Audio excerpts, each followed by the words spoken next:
King Birendra once said, "Even if I die, shall my country live on."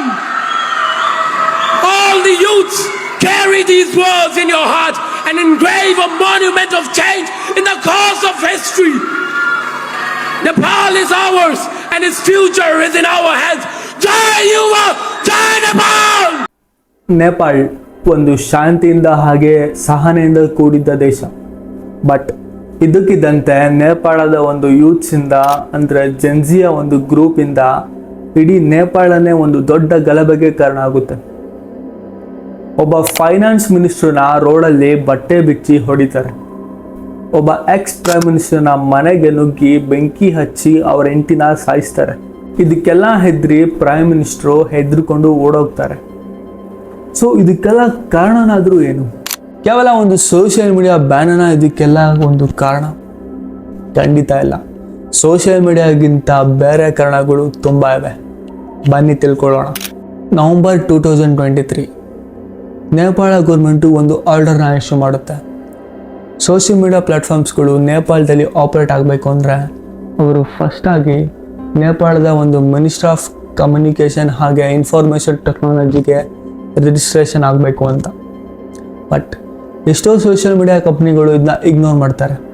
But China based social media ಪ್ಲ್ಯಾಟ್ಫಾರ್ಮ್ಸ್ಗಳು ಮಾತ್ರ ಇದಕ್ಕೆ registration ಮಾಡಿರ್ತಾರೆ. ಇದೇ ಕಾರಣದಿಂದ supreme court ಕೂಡ ಅನ್ರಿಜಿಸ್ಟ್ರೇಟೆಡ್ ಸೋಷಿಯಲ್ ಮೀಡಿಯಾ ಪ್ಲ್ಯಾಟ್ಫಾರ್ಮ್ಸ್ಗಳಿಗೆ ಸೆಪ್ಟೆಂಬರ್ 4 ಟೈಮ್ ಕೊಟ್ಟಿರ್ತಾರೆ. ಬಟ್ ಈ US ಬೇಸ್ಡ್ ಸೋಷಿಯಲ್ ಮೀಡಿಯಾ ಪ್ಲ್ಯಾಟ್ಫಾರ್ಮ್ಸ್ಗಳು ಇದನ್ನ ಇಗ್ನೋರ್ ಮಾಡ್ತಾರೆ. ಅದೇ ಕಾರಣದಿಂದ ನೇಪಾಳ ಒಂದು ಬ್ಯಾನ್ನ ಮಾಡ್ತಾರೆ. ಬ್ಯಾನ್ ಆಗಿರೋದು ಕೇವಲ US based company social media platforms. Ban ಆಗಿರೋ ಸೋಷಿಯಲ್ ಮೀಡಿಯಾ ಒಟ್ಟು ಸಂಖ್ಯೆ 26. ಅದರಲ್ಲಿ ಮೈನಾಗಿ ಇನ್ಸ್ಟಾಗ್ರಾಮ್, ಫೇಸ್ಬುಕ್, ಎಕ್ಸ್. ಈ ಸೋಷಿಯಲ್ ಮೀಡಿಯಾ ಬ್ಯಾನ್ ಕುರಿತಾಗಿ ನೇಪಾಳದ ಜೆನ್ಜಿ ಗ್ರೂಪೆಲ್ಲ ಸೇರಿ ಒಂದು ಪ್ರೊಟೆಸ್ಟ್ ಮಾಡಬೇಕು ಅಂತ ಡಿಸೈಡ್ ಮಾಡ್ತಾರೆ.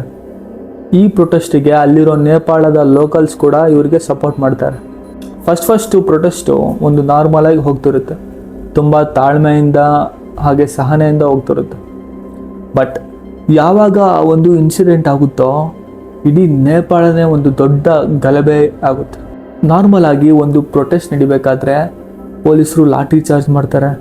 ಹಾಗೆ ಅಕಸ್ಮಾತ್ ಸಿಚುವೇಶನ್ ಏನಾದರೂ ತಪ್ಪೋಗ್ತಿದೆ ಅಂದರೆ ರಬ್ಬರ್ ಬುಲೆಟ್ಸ್ ಫೈರ್ ಮಾಡೋದು ನಾವು ನೋಡಿರ್ತೀವಿ. ಬಟ್ ಇಲ್ಲಿ ಏನಾಗಿದೆ ಅಂದರೆ ರಿಯಲ್ ಬುಲೆಟ್ಸೇ ಫೈರ್ ಮಾಡಿದ್ದಾರೆ.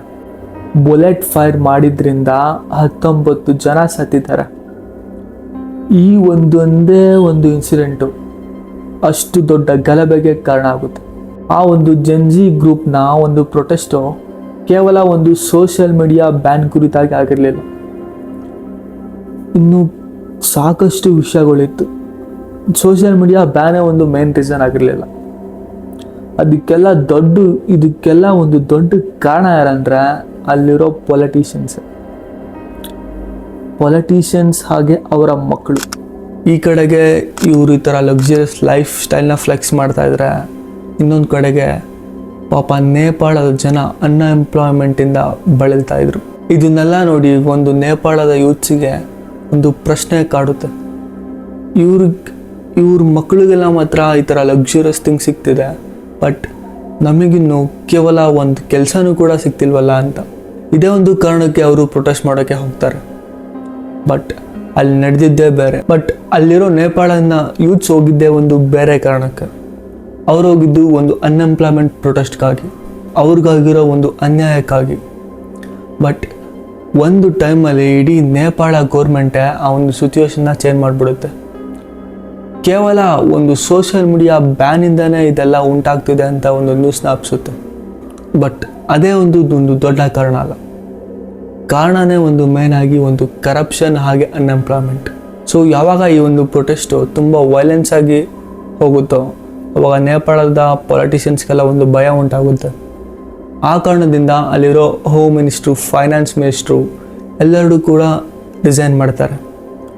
ಹಾಗೆ ಪ್ರೈಮ್ ಮಿನಿಸ್ಟ್ರು ಕೂಡ ರಿಸೈನ್ ಮಾಡ್ತಾರೆ. ಪ್ರೈಮ್ ಮಿನಿಸ್ಟ್ರು ಮನೆ ಮೇಲೆ ಕೂಡ ಹೋಗಿ ಬೆಂಕಿ ಹಚ್ಚಿರ್ತಾರೆ. ಆಮೇಲೆ ಪಾರ್ಲಿಮೆಂಟ್ ಹೌಸ್ಗೂ ಕೂಡ ಹೋಗಿ ಬೆಂಕಿ ಹಚ್ತಾರೆ. ನೇಪಾಳದ ಒಬ್ಬ ಫೈನಾನ್ಸ್ ಮಿನಿಸ್ಟ್ರಿಗೆ ಅಲ್ಲಿರೋ ಯೂತ್ಸು ಜೆನ್ಜಿ ಗ್ರೂಪು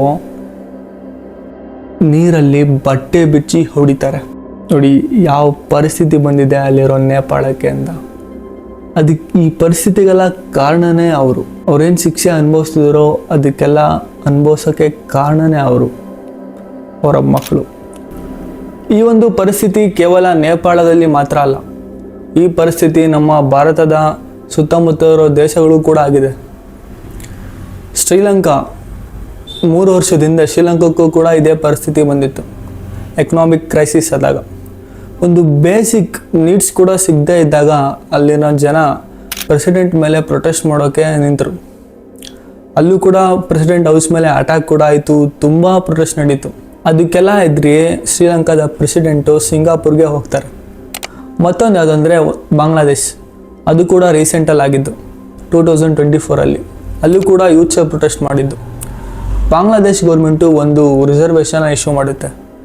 ಅಂದರೆ ಯಾರು ಬಾಂಗ್ಲಾದೇಶಲ್ಲಿ ಮಿಲ್ಟ್ರಿಲಿ ವರ್ಕ್ ಮಾಡಿ ಬಂದಿರ್ತಾರಲ್ಲ ಅವರಿಗೆಲ್ಲ 30% ರಿಸರ್ವೇಷನ್ ಕೊಡಬೇಕು ಅಂತ ಡಿಸೈಡ್ ಮಾಡುತ್ತೆ.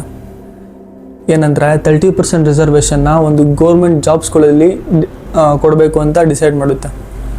ಇದನ್ನೆಲ್ಲ ಖಂಡಿಸಿ ಅಲ್ಲಿರೋ ಯೂತ್ಸು ಪ್ರಶ್ನೆ ಮಾಡೋಕ್ಕೆ ಅಂತ ಹೋಗ್ತಾರೆ. ನಾರ್ಮಲ್ ಆಗಿ ಈ ಪ್ರೊಟೆಸ್ಟು ತುಂಬ ತಾಳ್ಮೆಯಿಂದನೇ ಹೋಗ್ತಿರುತ್ತೆ. ಸೊ ಬರ್ತಾ ಈ ಪ್ರೊಟೆಸ್ಟು ತುಂಬ ವೈಲೆನ್ಸ್ ಆಗಿ ಟರ್ನ್ ಆಗುತ್ತೆ. ಅಲ್ಲಿದ್ದಂತಹ ಪ್ರೈಮ್ ಮಿನಿಸ್ಟ್ರು ಇದಕ್ಕೆಲ್ಲ ಇದ್ದರೆ ಬಾಂಗ್ಲಾದೇಶ್ನ ಆರ್ಮಡ್ ಫೋರ್ಸ್ನ ಹೆಲ್ಪ್ ತೊಗೊಂಡು ಇಂಡಿಯಾಕ್ಕೆ ಬರ್ತಾರೆ. ಅವ್ರು ಯಾವಾಗ ಇಂಡಿಯಾಗೆ ಬರ್ತಾರೋ ಅಲ್ಲಿ ತುಂಬ ಘಟನೆಗಳು ನಡೀತವೆ. ಮೊದಲನೇದಾಗಿ ಪಾರ್ಲಿಮೆಂಟ್ ಮೇಲೆ ಅಟ್ಯಾಕ್ ಮಾಡ್ತಾರೆ, ಹಾಗೆ ಪ್ರೈಮ್ ಮಿನಿಸ್ಟ್ರು ಮನೆ ಮೇಲೆ ಅಟ್ಯಾಕ್ ಮಾಡ್ತಾರೆ, ಹಾಗೆ ಅಲ್ಲಿ ಯಾವುದ್ಯಾವುದು ಬಾಂಗ್ಲಾದೇಶಲ್ಲಿದ್ದಂತಹ ಹಿಂದೂ ದೇವಸ್ಥಾನಗಳು, ಹಿಂದೂ ಹೆಣ್ಮಕ್ಳ ಮೇಲೆ ಕೂಡ ಅಟ್ಯಾಕ್ ಮಾಡ್ತಾರೆ.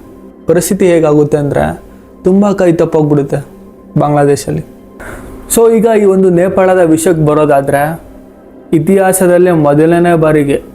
ನೇಪಾಳದ ಇತಿಹಾಸದಲ್ಲಿ ಮೊದಲನೇ ಬಾರಿಗೆ ಒಬ್ಬ ಮಹಿಳೆ ಪ್ರಧಾನಿ ಆಗಿರೋದು. ಸೆಪ್ಟೆಂಬರ್ 12, 2025 ಸುಶೀಲಾ ಕಾರ್ಕಿ ಅವರು ನೇಪಾಳಕ್ಕೆ ಹೊಸ ಪ್ರಧಾನಿಯಾಗಿ ಆಯ್ಕೆ ಆಗ್ತಾರೆ. ಇವರು ಪ್ರಧಾನಿ ಆಗೋಕ್ಕೂ ಮುಂಚೆ ನೇಪಾಳದ ಸುಪ್ರೀಂ ಕೋರ್ಟಲ್ಲಿ ಚೀಫ್ ಜಸ್ಟಿಸ್ ಆಗಿ ಸರ್ವ್ ಮಾಡ್ತಾ ಇರ್ತಾರೆ. ಇವರು ಪ್ರಧಾನಿ ಆಗಿದ್ದ ಕೂಡಲೇ ಒಂದು ಸ್ಟೇಟ್ಮೆಂಟ್ನ ಕೊಡ್ತಾರೆ ನೇಪಾಳದ ಜನತೆಗೆ. ಆ ಸ್ಟೇಟ್ಮೆಂಟ್ ಏನು ಗೊತ್ತಾ? ನೇಪಾಳದ ಜನತೆಗೆ ಆಗ್ತಿರುವ ಒಂದು ಭ್ರಷ್ಟಾಚಾರದ ವಿರುದ್ಧ ನಾನು ನಿಲ್ತೀನಿ, ಹಾಗೆ ಅವರ ಕಷ್ಟಗಳಿಗೆ ನಾನು ಸ್ಪಂದಿಸ್ತೀನಿ. ಅಲ್ಲಾಗ್ತಿರುವ ಒಂದು ಯೂತ್ ಅನ್ಎಂಪ್ಲಾಯ್ಮೆಂಟ್ನ ನಾನು ಕಡಿಮೆ ಮಾಡ್ತೀನಿ, ಹಾಗೆ ಮುಂದೆ ಈ ಥರ ಏನೇ ಆಗದೇ ಇರೋ ಥರ ನಾನು ರೆಸ್ಪಾನ್ಸಿಬಿಲಿಟಿ ತೊಗೋತೀನಿ ಅಂತ ಒಂದು ಸ್ಟೇಟ್ಮೆಂಟ್ ಕೊಡ್ತಾರೆ. ಒಂದು ಮೇಯ್ನಾಗಿ ಇಲ್ಲೊಂದು ಈಗ ಪ್ರಶ್ನೆ ಕೊಡೋದೇನೆಂದರೆ, ಈಗ ಹೊಸ ಪ್ರಧಾನಿ ಆಗಿರುವ ಸುಶೀಲಾ ಕಾರ್ಕಿ ಅವರು ನೇಪಾಳದ ಹೊಸ ಅಧ್ಯಾಯ ಬರೀತಾರಾ ಇಲ್ವಾ, ಅದೇ ಹಿಸ್ಟ್ರಿ ರಿಪೀಟ್ ಆಗುತ್ತಾ ಅಂತ. ನೀವೇನಾದರೂ ನನ್ನ ಚಾನಲಲ್ಲಿ ಫಸ್ಟ್ ಟೈಮ್ ಈ ವಿಡಿಯೋನ ನೋಡ್ತಾ ಇದ್ದರೆ ಸಬ್ಸ್ಕ್ರೈಬ್ ಆಗಿ ಬೆಲ್ ಐಕಾನ್ ಪ್ರೆಸ್ ಮಾಡೋದು ಮರಿಬೇಡಿ. ನಾನು ಸ್ವಲ್ಪ ಲೇಟು, ಬಟ್ ಆದರೂ ಕೂಡ ಗ್ರೇಟೆಸ್ಟಾಗಿ ಕಂಟೆಂಟ್ ಮಾಡೋಕ್ಕೆ ಟ್ರೈ ಮಾಡ್ತೀನಿ. ಸಬ್ಸ್ಕ್ರೈಬ್ ಮಾಡೋದು ಮರಿಬೇಡಿ.